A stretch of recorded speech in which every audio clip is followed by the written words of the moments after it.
Olá, eu sou o Júnior, faço parte do Ministério de Adoração da Reviver, uma igreja presbiteriana sediada no bairro do Taquari, Brasília, Distrito Federal. Eu queria convidar você nesse momento para vir adorar o Senhor comigo.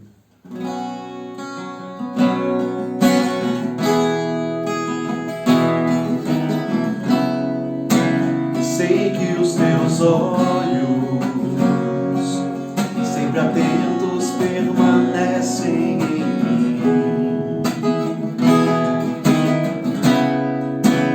e os teus ouvidos estão sensíveis para ouvir meu clamor. Posso até chorar, mas a alegria vem de manhã.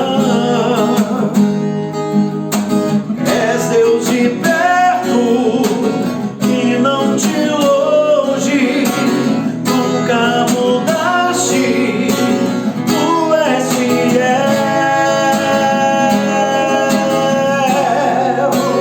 Deus de aliança, Deus de promessas, Deus que não é homem pra mentir. Tudo pode passar, tudo pode mudar, mas tua palavra vai se cumprir. Sei que os teus olhos, sempre atentos, permanecem em mim. Diga ao Senhor. E os teus ouvidos estão sensíveis para ouvir meu clamor. Posso até chorar, mas a alegria vem de manhã. És Deus de perto e não de longe, nunca mudaste, tu és fiel.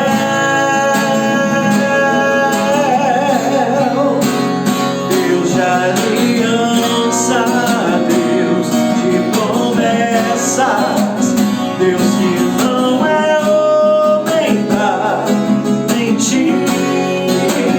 Tudo pode passar, tudo pode mudar, mas sua palavra vai se cumprir. Deus de aliança, Deus de promessas, Deus que não é homem pra mentir. Tudo pode passar, tudo pode mudar, mas sua palavra vai se cumprir. Amém, aleluia. É esse Deus que tem uma aliança com o seu povo, esse Deus de promessa. É nesse Deus que você deve fixar os seus olhos. Muitas vezes, inclusive, nesse momento que estamos vivendo, a gente tende a focar muito no problema, a focar no nosso medo, mas a palavra nos ensina a todo tempo. Nós devemos focar em Jesus. É nele que nós devemos nos concentrar. Então, quero te convidar para cantar esse cântico, Descansarei.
descansar em Ti, porque nós sabemos que Tu és o Deus. Tu és o Deus da fortaleza, Tu és o Deus que cuida de nós em todo momento. Por isso nós queremos entregar as nossas vidas em Tuas mãos. Nesse momento eu quero Te pedir, Senhor, fala no nosso coração através da Tua palavra e abençoa, Pai amado, quem vai ministrar a Tua palavra, que seja a boca do Senhor nesse momento, em nome de Jesus. Amém. Deus te abençoe. Eu quero fazer a leitura da palavra aqui, que se encontra em Marcos 12, a partir do verso 29.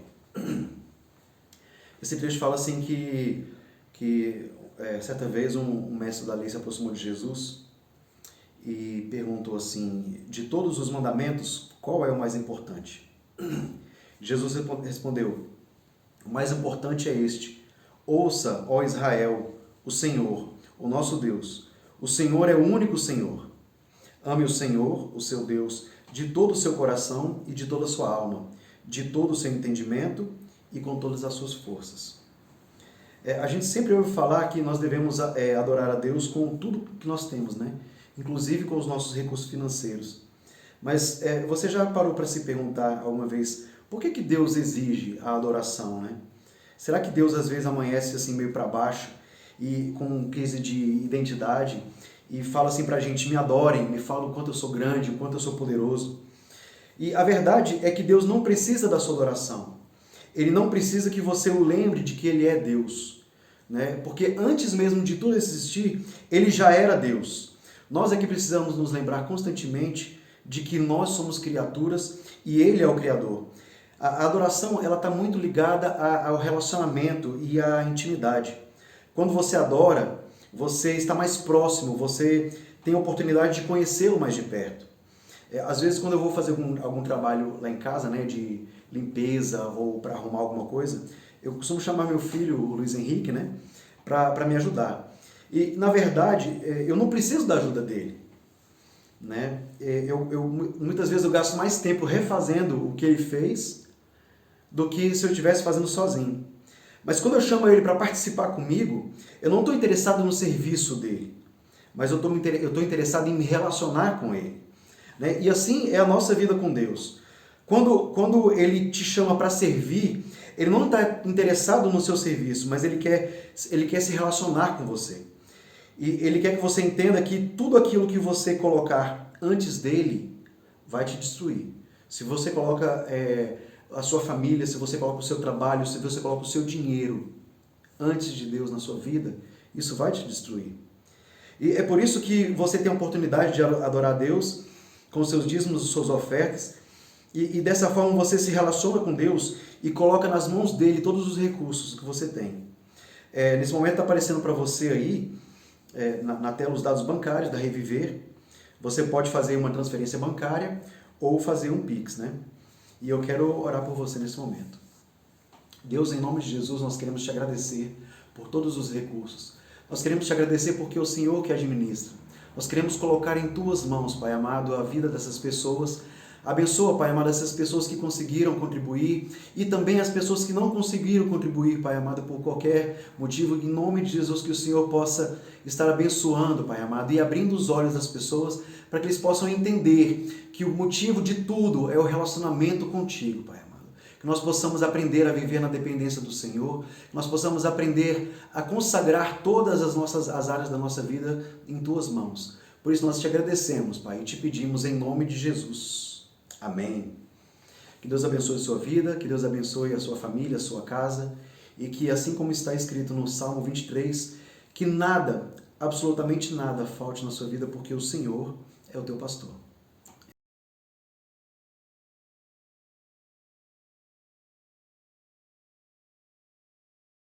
Olá, amados irmãos, graça e paz do Senhor Jesus. É um prazer muito grande estar com vocês.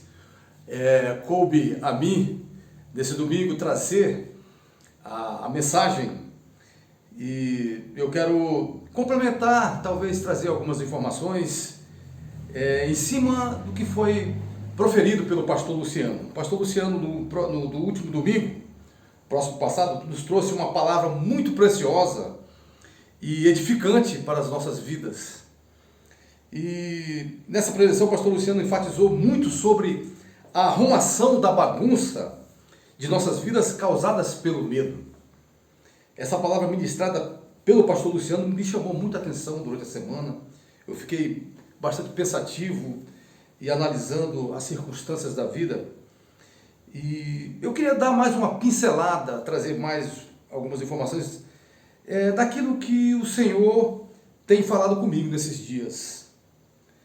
Mas, veja só, a perspectiva colocada pelo pastor foi de grande valia para as nossas vidas. Mas hoje eu gostaria de trazer um novo olhar, um novo ponto de vista de que o medo pode representar na vida de uma pessoa e trazer consequências graves sob a ótica médica. A ênfase hoje nessa ministração é sobre o enfrentamento do medo potencializado, que pode transformar em uma fobia. Com certeza essa ministração seria mais, assim, talvez mais aproveitada ou apurada se fosse com um psicólogo ou um psiquiatra, um especialista, né? No entanto, como um mero pesquisador, como eu sou um leitor habitual dessa matéria, eu queria compartilhar com vocês algo a respeito, trazer a respeito dessa matéria, mas num ponto de vista particular, muito particular, na perspectiva teológica. Para tanto, vale-me de dois textos.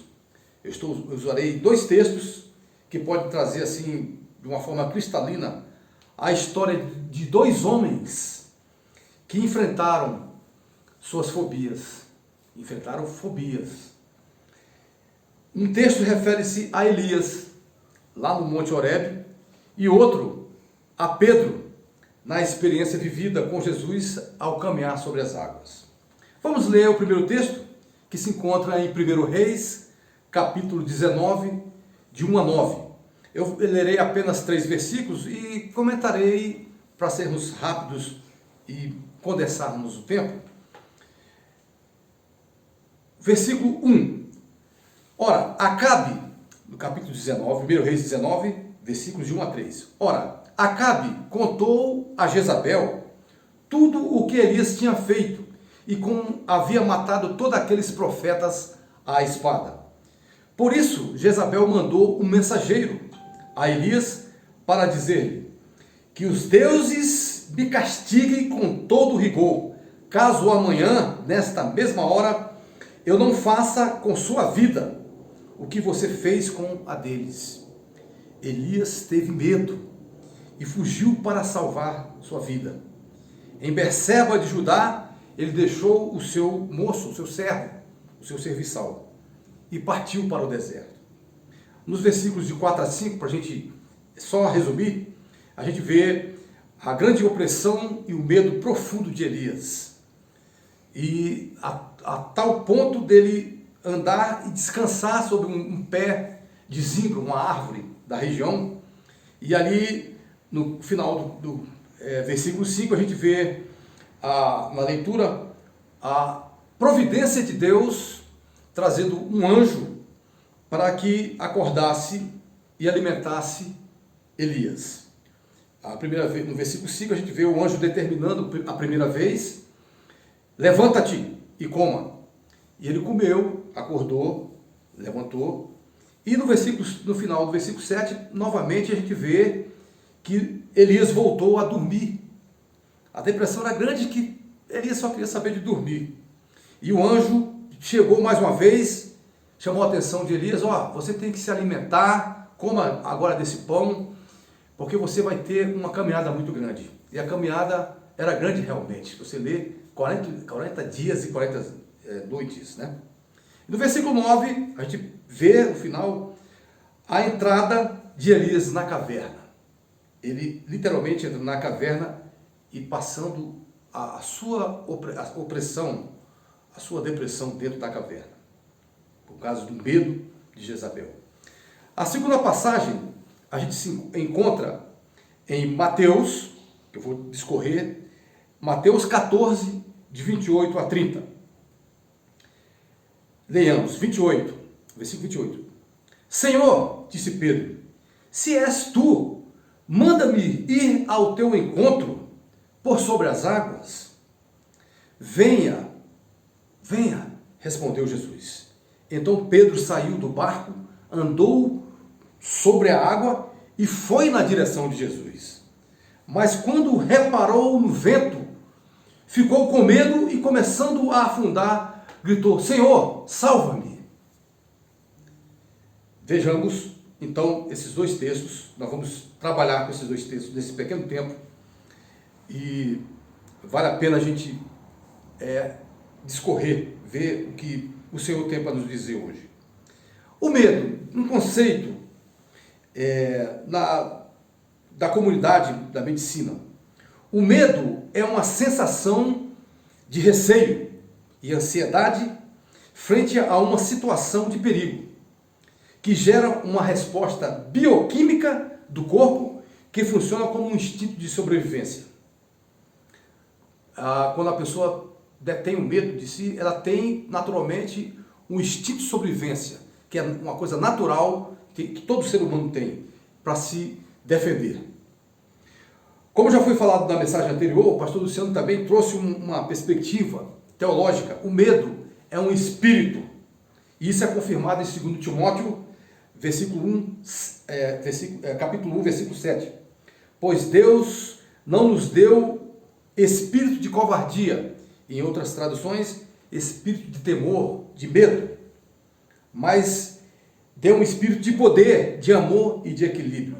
Esse é um conceito teológico do medo. Fobia. O que vem a ser fobia? A fobia é um tipo de transtorno de ansiedade caracterizado pelo medo irracional de uma situação, de uma atividade, um lugar, um objeto ou um animal, mesmo que isso não represente qualquer perigo. Ou seja, a ansiedade que uma pessoa fóbica sente é desproporcional à circunstância em si. A fobia é um medo específico, intenso e muitas vezes absurdo e que pode paralisar uma pessoa. Medo exagerado, aversão absurda, são palavras associadas à fobia. Medo mórbido, pânico, transtornos, paralisação. Um medo potencializado. Vejam só, desses últimos tempos, estamos enfrentando uma doença que tem uma repercussão mundial e tem assolado todas as nações do mundo. E por conta dessa pestilência, muitas fobias têm aparecido no meio da população, ou até mesmo em nosso meio, no meio cristão. A pós-modernidade tem trazido muitas coisas boas. A tecnologia, a gente não pode negar isso. Mas, ao mesmo tempo, está trazendo doenças que têm deixado os especialistas, os médicos, terapeutas, os psicólogos, os psiquiatras, sem dar respostas a cada fobia que tem aparecido. Não tem resposta imediata ou diagnóstico sobre certos tipos de doenças fóbicas. Eu quero agora me restringir somente às doenças ligadas ao medo. Não vou entrar aqui em temas que possam trazer ou levar discussões, porque esse não for apropriado. Ou trazer interpretações médicas, é trazer um ponto de vista sobre a fobia como uma doença, como um espírito maléfico na vida de uma pessoa cristã. O intuito dessa preleção é chamar a atenção de todos nós que estamos envolvidos num tempo em que as mais diversas fobias se multiplicam e têm embaralhado a comunidade científica. Algumas não têm curas, humanamente falando. Só tem cura na esfera espiritual, com a atuação do Espírito Santo, com a intervenção do sobrenatural, do extraordinário. Só a título de uma breve exposição, eu procurei fazer uma pesquisa. Veja só, é uma pesquisa preliminar, pequena, não tem muito aprofundamento. No entanto, pode nos dar uma dimensão do tamanho do problema que estamos enfrentando e que enfrentaremos nos próximos anos. Há quem diga que o número de cadeiras voltadas nas universidades, nas faculdades, nas cadeiras de psicologia e psiquiatria aumentará em muito por causa desses transtornos, dessas doenças psicossomáticas que têm surgido. Uma vez eu ouvi uma pessoa falar, e não sei se realmente era a intenção dessa pessoa, ele falando assim que iria construir uma clínica ao lado de uma igreja, porque ele estava começando a ter clientes, muitos clientes, pessoas de igreja, com fobias, com medos diversos e com a elevada depressão. Essa pesquisa eu consegui levantar rapidamente, talvez eu esteja equivocado ou até, a certo ponto, benevolente, porque ela é uma pesquisa feita de um estudo partido de 1996 a 2006. Veja só, 1996 a 2006. Nós estamos no ano de 2021. Veja só, feito de 96, de uma editora chamada Cultrix, um livro, o Dicionário Técnico de Psicologia, publicado em 1996, e outro livro de um autor chamado Igor Rafailov, denominado Fórum de Fobias. E nesses dois livros, consegui levantar exatamente um número de fobias catalogados. 437 fobias catalogadas. Isso no ano de 2006. 437 fobias de A a Z do alfabeto, do nosso alfabeto. Interessante. Agora vejam só, de 2006 para cá, aumentou-se muito as fobias. Então temos nessa lista, duas listas que eu consegui condensar, fobias mais esquisitas, até hilárias, engraçadas, as mais engraçadas. Numa visão simplista e de ignorância, talvez você possa imaginar, poxa, mas será que isso não é chilique? A pessoa ter fobia, por exemplo, de uma coisa tão assim simples, uma coisa da vida, mas tem pessoas que sofrem de doenças seríssimas, tem transtorno seríssimo. Veja só, um fato ocorrido, isso está na literatura da psicologia, um caso de um paciente que fazia terapia por causa de um transtorno, de um trauma que ele tinha de legumes, vegetais e certos tipos de frutas.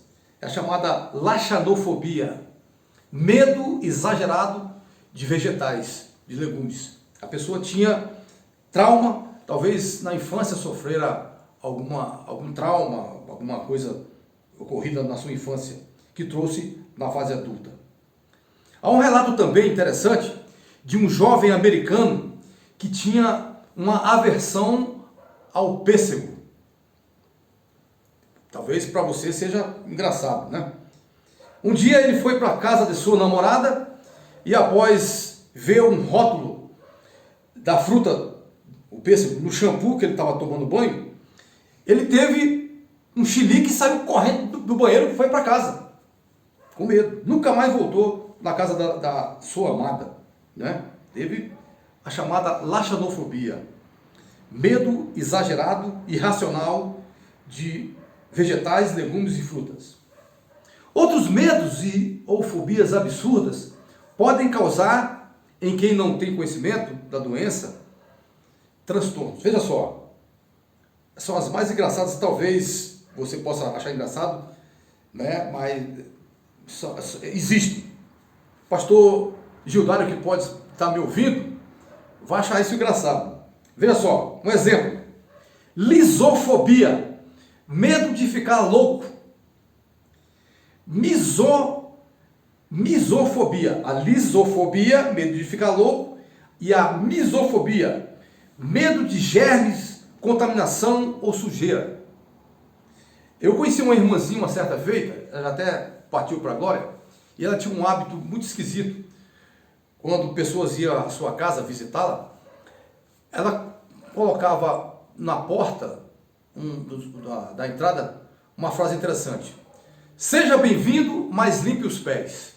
A pessoa entrava e à medida que a pessoa ia andando na sala, ela ia atrás com um rodo e um pano para limpar a sujeira, o germe, as bactérias que porventura poderia aquela pessoa visitante estar deixando na sala. Veja só a que ponto chega o irracional, né? A fobia, medo de germe. A capitofobia, até tem que fazer um exercício de trava-língua. É o medo de espelhos, pessoas que têm medo de espelho.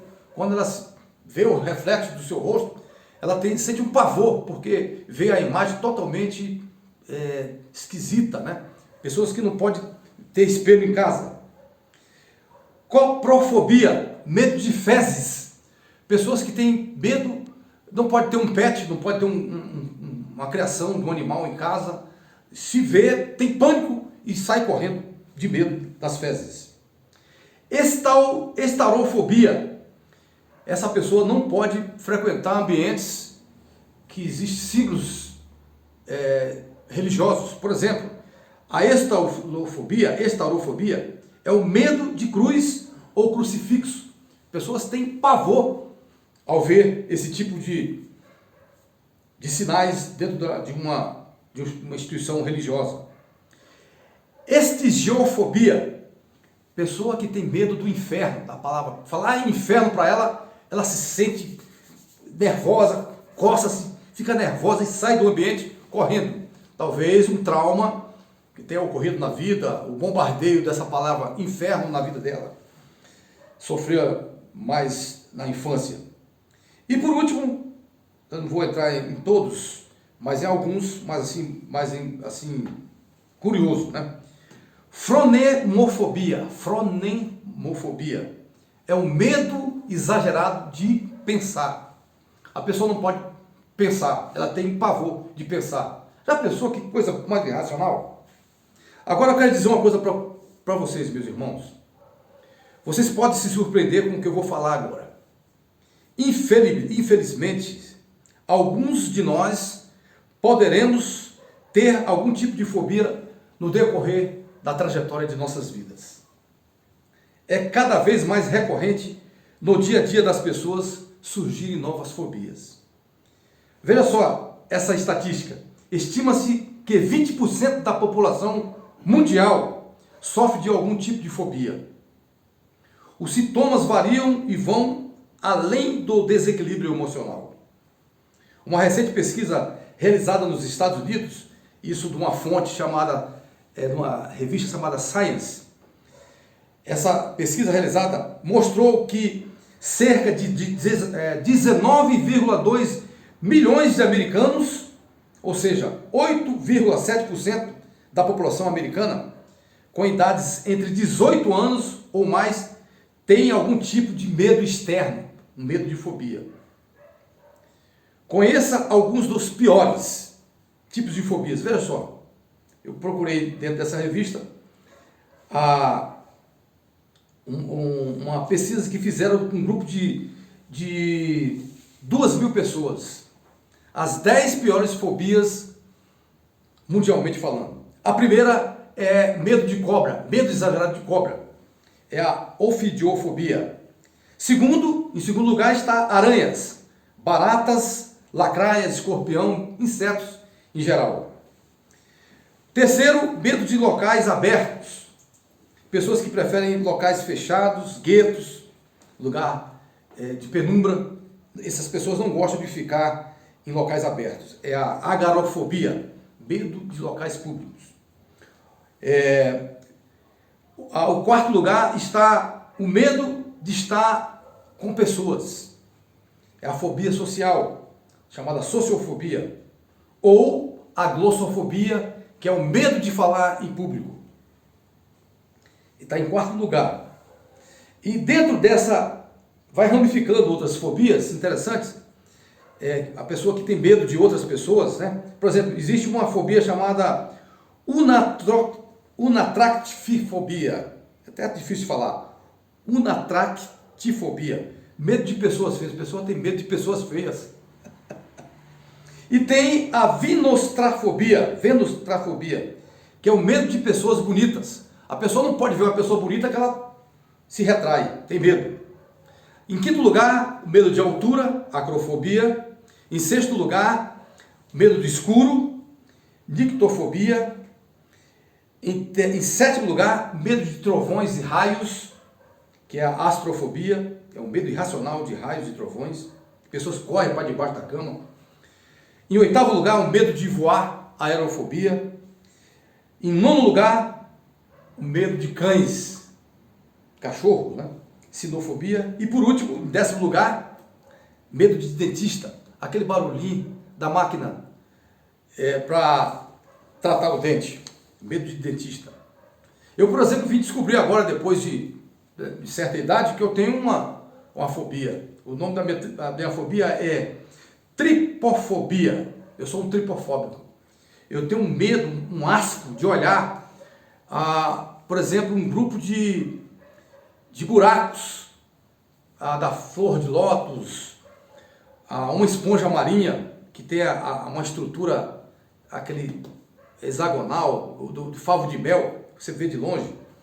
É um medo, uma repulsão gerada por figuras geométricas que leva você a pensar em pequenas micróbios, né? Por exemplo, um dia desse um amigo mandou uma foto de um pé todo pintadinho, todo ticado, e quem via de longe pensava que era bicho de pé. Quando eu vi aquele negócio, me deu assim, um mal-estar muito grande.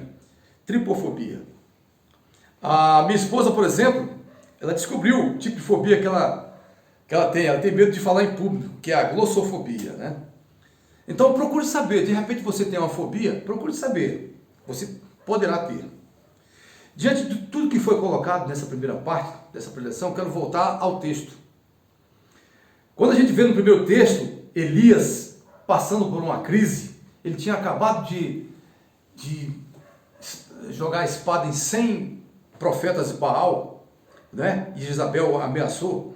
Ele teve uma fobia, a fobia chamada ginefobia, medo exagerado de mulher. Ele teve essa fobia. Teve um medo que se afastou, correu para o deserto. Não confunda a ginefobia com calinegenofobia, que é uma fobia de homens, principalmente homens, medo de mulheres bonitas. Ei, pastor Zidório, está me ouvindo aí? Tem alguns varões aí que tem medo de mulher bonita. E tem que repreender esses irmãos. Né? O medo de Elias consistia em uma ameaça que Jezabel dirigiu a ele, matá-lo em 24 horas. Então Elias sentiu uma opressão e aí correu. Mas Deus trouxe de uma forma sobrenatural ajuda. Vendo que Elias passava por aquela fase difícil, resolveu ajudá-lo e levou o anjo até ele. Mas Elias queria justificar-se porque estava sozinho, né? Estou só, os israelitas, meus conterrâneos estão lá e vão me ajudar, vão ajudar a Jezabel a me matar. E Deus repreendeu e falou para ele: você tem uma missão muito grande, saia dessa caverna, que você precisa ungir 3 pessoas, Azael, Jeú e o Eliseu. Eu tenho uma missão para você, faça isso, saia dessa caverna e venha trabalhar, que você tem coisa para fazer. Então nós podemos tirar uma primeira lição desse texto que nós vemos de Elias, é que os nossos temores, os nossos medos e ou fobias não pode jamais suplantar o que Deus quer fazer conosco. Não pode sobrepor. Deus quer trabalhar conosco. Então os medos e as fobias não podem suplantar o que Deus quer fazer. A soberania dele é que tem que prevalecer. Veja só, Isaías 55:8 nos diz que os pensamentos de Deus são maiores do que nossos pensamentos. E os caminhos dele são muito maiores e melhores do que os nossos. Então, deixemos os nossos medos, as nossas fobias e deixe Deus trabalhar. Elias se sentiu um zero à esquerda, mas Deus foi tão bondoso que providenciou de uma forma sobrenatural e atuou na vida dele. O momento depressivo e desanimado que Elias passou na caverna, sentia-se só, na solidão, Deus trouxe ele, resgatou de volta. E aí, em cima desse período crítico que Elias passou, a gente pode tirar uma segunda lição. Os nossos medos, os nossos temores, as nossas fobias, não podem nos fazer refém do vitimismo. Ah, eu estou sozinho, ninguém pode guerrear comigo, vamos armar armadilha para mim. Deus sempre providenciará um exército para te amparar nos bastidores. No segundo texto, temos um outro ser humano que vivenciou um medo extremo também, Pedrão. Interessante que Pedro era um homem experiente na pesca, acostumado a pescar, a enfrentar as águas, né? Mesmo que bravias ou agitadas. Mas nesse episódio, Pedro demonstrou um medo. Ele passou por 3 tipos de fobia. A primeira, a gente vê ao ler o texto, que ele estava junto com os outros discípulos na embarcação, quando Jesus começou a andar na água, ele teve a espectrofobia, medo de fantasma. Chegaram até a gritar, é um fantasma! Né? A espectrofobia, pessoas que têm medo de fantasma ou espectros. Pedrão teve essa fobia. Ele teve uma outra, denominada anemofobia ou ancrofobia, que é o medo irracional do barulho do vento ou do assovio do vento. O versículo fala que ele, quando começou a andar, ele sentiu o vento e começou a afundar, porque prestou atenção no vento. Se ele focasse e olhasse somente para Jesus, ele chegava lá, né? Mas teve a anemofobia ou ancrofobia. E por último, Pedro teve a chamada hidrofobia ou aquafobia, que é o medo da água ou do afogamento, que ele chegou a afundar e chegou a gritar, Jesus, salva-me! E Jesus teve, naquela experiência sobrenatural, a atuação do resgate de Jesus pegando pelas suas mãos. Nós podemos tirar uma lição, uma última lição aqui desse milagre que Pedro passou com Jesus. Os nossos temores, os nossos medos, as nossas fobias, nunca serão obstáculos para que Jesus opere o milagre. Creia nisso, meu irmão. Jamais será obstáculo o seu medo, o seu temor, a sua fobia, para que Jesus opere um milagre na sua vida. Jesus operou um milagre extraordinário na vida de Pedro. Na vida de Elias também, que houve uma atuação do Senhor de forma sobrenatural. Eu não sei qual a circunstância de medo ou de fobia que você está enfrentando, mas deixe Jesus operar um milagre extraordinário em sua vida. Você pode estar passando por uma ventania, por um momento nas águas, dos problemas das águas que você esteja passando, está se afundando. Jesus está a ponto de pegar você pelas mãos, está com as mãos estendidas. Deixe Ele resgatar você dessa ventania ou dessas águas revoltas de problemas da sua vida. Não deixe que os temores, os medos, os teus medos, deixe Jesus resgatá-lo. Então, para encerrar, eu quero resgatar aqui as 3 lições. Primeiro, os nossos temores, medos e fobias não podem jamais sobrepor o que Deus quer fazer conosco. A segunda lição, os nossos temores, medos ou fobias não podem nos fazer reféns do vitimismo. Não podemos ficar ali vitimizando, o Senhor esqueceu de mim, eu estou aqui sozinho. Deus está trabalhando com você e por você. E por último, os nossos temores, medos ou fobias nunca serão obstáculos para que Jesus atue, para que Jesus opere um milagre na sua vida. Creia nisso. Que Deus nos abençoe. Amém.